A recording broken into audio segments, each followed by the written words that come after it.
آپ دیکھ کے کلمہ پڑھ لیتا تھا. اتنے خوبصورت تھے. وہ کون؟ اعلیٰ حضرت کے بڑے بیٹے.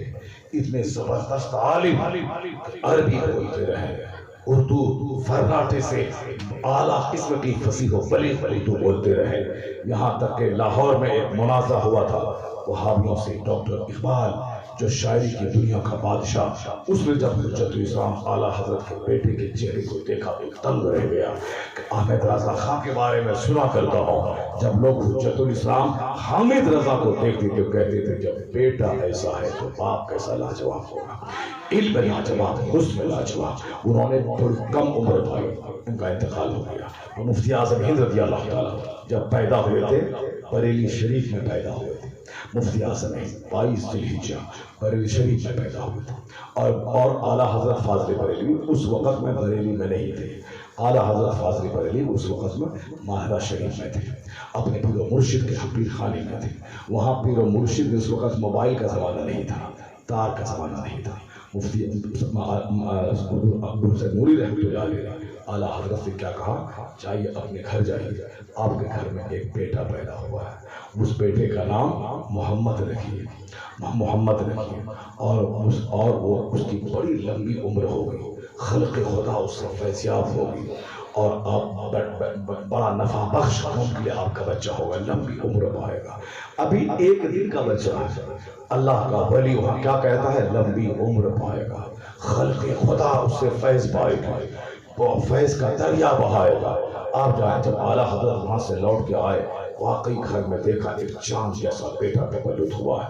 آپ نے فوراً اس کا نام، پیدائش نام سارے بچوں کا محمد، اس کے بعد پکارنے کے لیے آل الرحمن اور مصطفیٰ رضا آپ نے رکھا، مگر حقیقی نام محمد ہے. سب بچوں کا، آپ کے گھر میں بھی 5 بچے 10 بچے پیدا ہوں تو حقیقی نام سب کا محمد رکھیے.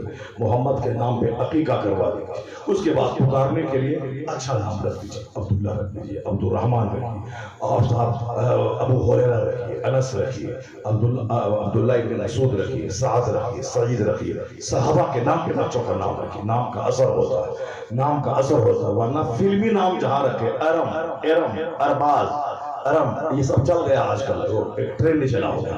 ارم، فرش، عرش اور نرس، یہ سب نام چلا ہوا ہے. فرش اور عرش نام اچھا نام رکھا. پیغمبروں کے نام پہ، ولیوں کے نام پہ، بزرگوں کے نام پہ. سرکار اعلیٰ حضرت کے یہاں جتنے بیٹے بچے تھے سب کا نام محمد. اور پھر اس کے ساتھ میں پکارنے کے لیے ایک عرب نام، جیسے حجت الاسلام کا نام تھا حامد رضا خان، اور اس کا عقیقہ لفظ محمد پہ ہوا. مفتی اعظم ہند کا نام ہے مصطفیٰ رضا خان اور آل الرحمن، اور نام حقیقی نام محمد پہ عقیقہ ہوا ہے. اسی طرح فرماتے ہیں کہ کیا حرج ہے ایک گھر میں 10 بیٹا پیدا ہو اور 10 کا نام محمد ہو جائے. اب پکارنے کے لیے الگ الگ نام، اس میں حرج ہی کیا. جس گھر میں محمد نام کا بچہ رہتا ہے اس گھر میں رحمتوں کے دروازے کھول دیے جاتے ہیں. اور کہا جاتا ہے کہ جب بچے کا نام محمد ہو اس کی عزت کیا کرو، چونکہ لفظ محمد بتاتا ہے کہ ہم محمد عربی کے غلام ہیں. تو آج دنیا میں 200 کروڑ لوگ ہیں جن کے نام کے ساتھ لفظ محمد جڑا ہوا ہے. یہ بتاتا ہے کہ یہ محمدی فوج ہے. محمد ابن عبداللہ اکیلے تھے، اور آج یہ 200 کروڑ کی فوج محمد عربی کا نام اپنے نام کے ساتھ رکھ کے بتاتی ہے. اس وقت تو وہ اکیلے تھے، لیکن آج یہ 200 ارب کی فوج اس کے ذمہ ہے. ہم سب محمد نام رکھ کے یہ بتانا چاہتے ہیں کہ ہم سب محمد کے غلام ہیں، ہم سب محمد کے چاہنے والے ہیں. سبحان اللہ. ایک 5 بیٹے محمد رکھیے، اور نام نبیوں کے نام ابراہیم رکھیے، نام شعیب رکھیے، نام موسیٰ رکھیے، نام عیسیٰ رکھیے. نہیں پرانا نام ہو گیا، بوڑھا جیسا نام ہو گیا، غلط. اپنے بچوں کا نام خلفاء راشدین کے نام پہ رکھیے. اعلیٰ حضرت نے نام رکھا 4 مہینے 4 سال 4 مہینے 4 دن پر بسم اللہ خوانی کروائی اپنے نیک لوگوں کے ذریعے. سماج میں جو نیک لوگ اچھے عالم متقی پرہیزگار ان کو بلائیے. پیدا ہونے کے دن داہنے کان میں اذان دلوائی، بائیں کان میں تکبیر کہلوائی، اور نیک آدمی کے منہ پہ کوئی میٹھی چیز منہ میں لگا کر اس کے منہ میں چٹا دیجیے. اس کو عربی زبان میں تہنیک کہتے ہیں. سرکار دو جہاں کے جب نواسے پیدا ہوئے حسن اور حسین، دونوں 7 مہینے کے چھوٹے بڑے تھے دونوں بھائی، اور تو حضور نے 7ویں دن عقیقہ کیا. اور پھر پیدا ہونے کے فوراً بعد پیدا ہونے کے بعد دہنے کان میں آپ نے اذان کہی، بائیں کان میں اقامت کہی، اور اپنے تالو میں کھجور لگا کے تہنیک کی. یہ کرنا چاہیے تاکہ نیک لوگ پہلی خوراک جو بچے کی ہو اور نیک لوگوں کا لعاب دہن جائے. گاؤں کا امام جو نمازی ہے، پابند ہے، پرہیزگار ہے، ان کو بلائیے، اذان دلوائی، تکبیر کہلوائی، اس کے بعد ان کے منہ سے کوئی چیز لگا کر کے ان کے منہ میں ڈال دی. پہلی غذا بچوں کے منہ میں نیک لوگوں کا لعاب جائے تاکہ نیک بنے. اگر نیک لوگوں کا لعاب نہیں گیا تو پھر کیا ہوگا؟ ساری زندگی بچہ وہ لچا لفنگا ہو جائے گا. جیسے ہوتا ہے آج کل جلسہ ہو رہا، وہ بولے گا ہاں ہاں، مسجد میں جائے گا ہاں ہاں، یعنی لچا لفنگا بدتمیز دی گریٹ. جس کو ڈی ایم بننا تھا لچا بن گیا، ایس پی بننا تھا لچا بن گیا، ڈاکٹر بننا تھا لچا بن گیا، ماسٹر بننا تھا گٹکا خور بن گیا، اسے سماج کا سدھارک بننا تھا شرابی، زانی، بدکار، عورتوں کے پیچھے پاگل ہونے والا بلاತ್ಕಾری بن گیا. اگر چاہتے ہیں کہ سماج میں بلاತ್ಕಾری نہ بڑھے، سماج میں زانی نہ بڑھے، سماج میں ڈکیت نہ بڑھے، سماج میں گٹکا خور نہ بڑھے، سماج میں لچا لفنگا چور نہیں پیدا ہو، تو ماں باپ کو پہلے شریف بننا پڑے گا، نیک بننا پڑے گا، گٹکا، خیمی، بیڑی، سگریٹ چھوڑنا پڑے گا، نمازوں کا پابند رہنا پڑے گا. عورت زمین ہے، زمین سے فصل پیدا ہوتی ہے. عورت کا سلیکشن نیک کرنا ہوگا، جہیز کا مطالبہ اس پر پیشاب کر دینا ہوگا. اپنا گھر، اپنا مکان، اپنی گاڑی دلہن صرف چاہیے. جب وہ دلہن گھر میں آئے گی تو وہاں آپ اس کی چپل سے دل نہیں کریں گے، آپ بولیں گے گھر میرا ہے رانی بن کے تم رہو، یہ پلنگ میں نے خریدا ہے رانی بن کے تم سو، یہ گاڑی میری ہے رانی بن کے تم اس پہ سوار ہو جاؤ، یہ فریج میرا ہے رانی بن کے تم سے ٹھنڈا پانی پیو، یہ واشنگ مشین میں نے خریدی ہے رانی بن کے تم کپڑا صاف کرو. جب سارا سامان میرا ہے اور لڑکی صرف وہاں سے آئے گی تو معلوم ہے جب وہ دیکھے گی میرا شوہر کا گھر ہے، سجا ہوا ہے، سب اس کا اپنا ہے، میرے باپ سے کچھ نہیں مطالبہ کیا ہے، میں تنے طرح اس کے گھر میں آ گئی، میں اس کی بیوی ہوں، وہ اپنا دل شوہر کے پاؤں کے نیچے بچھا دے گی. 80 سال کی بوڑھی کیا نہ ہو جائے، نہ تکرار ہوگی نہ طلاق کی نوبت کبھی گھر میں آئے گی. اور یہاں تو سارا سامان لے کے لڑکی آتی ہے، پیر پوچھنے والا پاپوش بھی لڑکی لاتی ہے، چائے کی پیالی بھی لڑکی لاتی ہے، اور گیٹ کا پردہ بھی لڑکی لاتی ہے، صوفہ کا پردہ بھی لڑکی لاتی ہے، وہ صاحب سارا برتن، ہانڈی، برتن، پتیلی سب لڑکی لاتی ہے.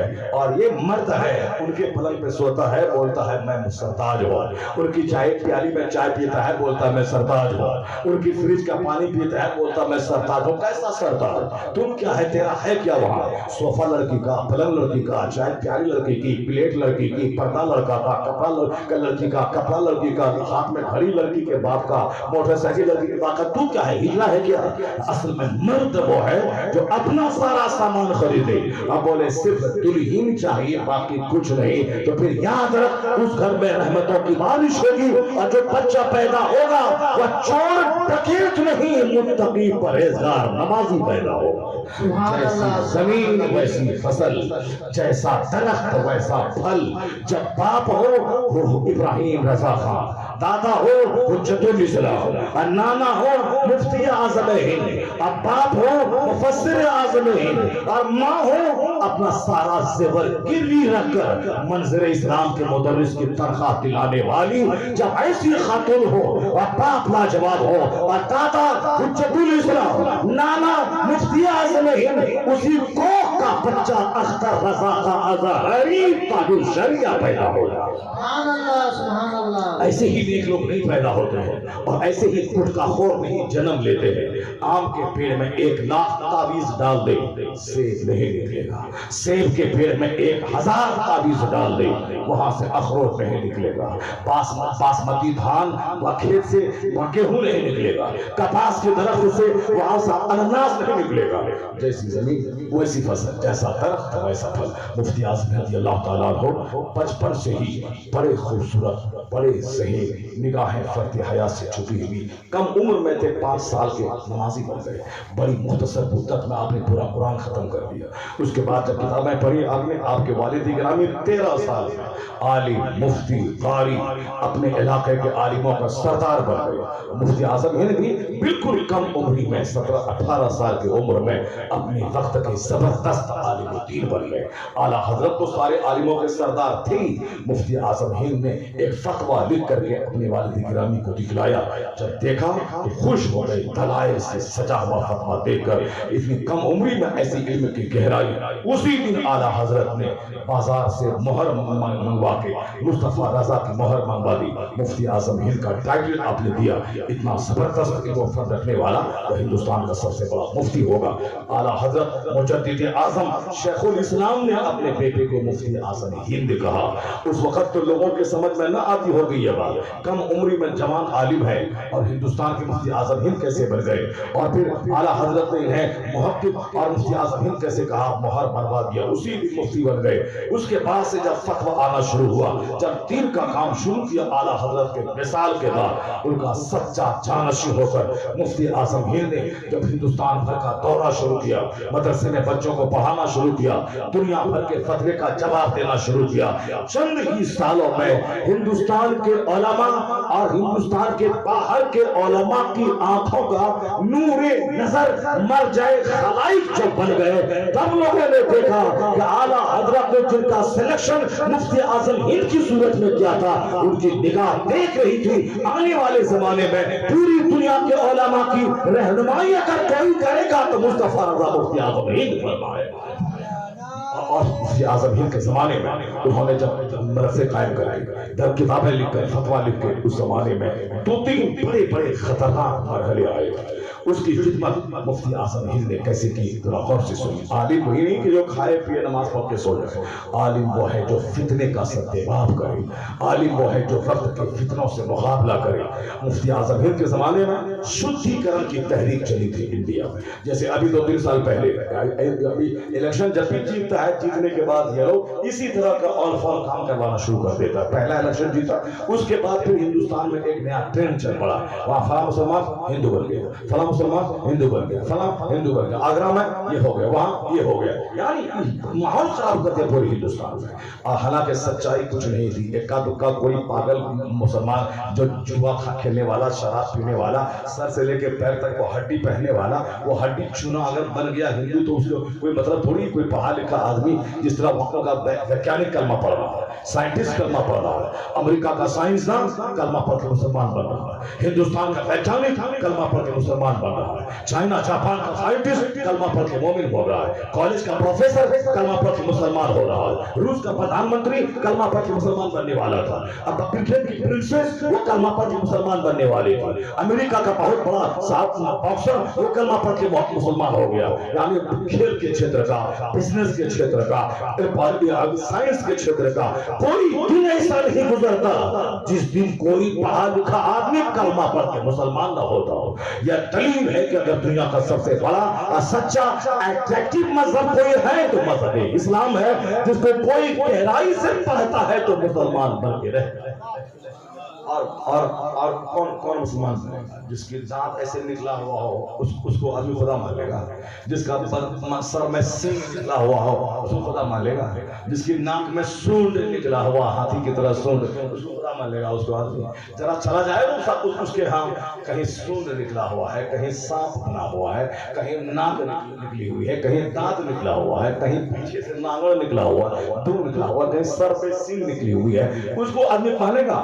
اگر یہ نہیں آئے تو آدمی آنکھ میں تعصب کا چشمہ ہٹا کے وہ مسجدوں میں داخل ہو جائے. مسجدوں کی سادگی, مسجدوں کا حسن, محراب کا حسن, ممبر کا حسن, دیوار کی سادگی, قالین کا حسن, نمازی کے سر کی ٹوپی کا حسن, نمازی کے وضو کا حسن, غسل کا حسن, وہ دیکھ لے مسجد میں جا کر کے افطار کا حسن, زکات کا حسن, حج بیت اللہ کا حسن, عورتوں کے حجاب کا حسن, نقاب کا حسن, درسگاہوں کا حسن. جب تعصب کا چشمہ ہٹا دے, وہ مسجد کی سادگی, خوشبودار ماحول دیکھ لے, اگر دل زندہ ہے تو کلمہ پڑھ کے مسلمان بننا ہی پڑے گا.